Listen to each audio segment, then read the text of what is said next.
మోహన్: ఏమోయ్, అమ్మాయి వాళ్ళు ఫోన్ చేసి మన సంబంధం వద్దన్నారు. సుమ: అదేంటండి, ముహూర్తాలు కూడా పెట్టుకున్నాం కదా.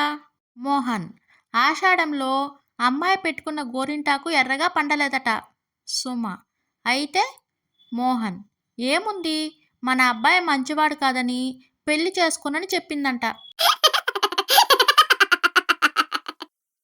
రిపోర్టర్: మీరింత బాగా కథలు రాస్తారు కదా, అసలు మీకు ఇలా రకరకాల ఆలోచనలు ఎలా వస్తాయి?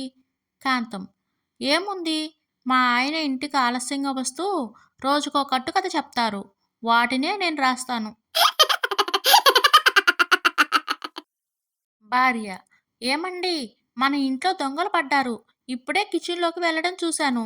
నేను రాత్రి చేసిన బిర్యానీ ఉండిపోయిందండి, తినేస్తారేమో, పోలీసులకు ఫోన్ చేయండి.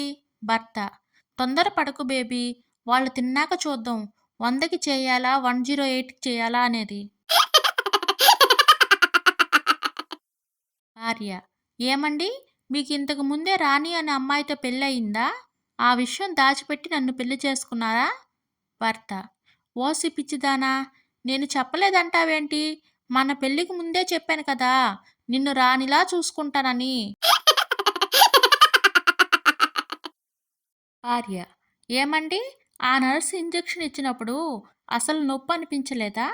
భర్త: అదేంటో మరి, అసలు ఇంజెక్షన్ చేసినట్లే అనిపించలేదు. భార్య: అంతేలేండి, నేను తప్ప ఎవరేం చేసినా మీకు నొప్పి అనిపించదు, అదే నేను ఒక మాట అంటే తెగ బాధపడిపోతుంటారు. మా అమ్మ రోజు టైం టు టైం తిన్నావా నాన్న అని ఫోన్ చేసి మరీ అడుగుతుంది అని గొప్పగా చెప్పాడు సుందరం. మీ అమ్మ ఫోన్ చేసి మాత్రమే అడుగుతుంది, కానీ వంట చేయాల్సింది నేనే అని మర్చిపోకండి అని ఉక్రోషంతో కిచెన్లో నుండి వచ్చింది భార్య. భర్త: ఇంట్లో ప్రశాంతంగా ఉంటే అసలు ఆఫీస్కి వెళ్ళాలనిపించదు కదా. భార్య: అవునండి, మరి మీరు వీకెండ్లో కూడా ఆఫీస్కి సెలవు పెట్టకుండా వెళ్తారెందుకు? భర్త మనసులో: ఈమెకి ఇంకా అర్థం కానట్టు ఉంది.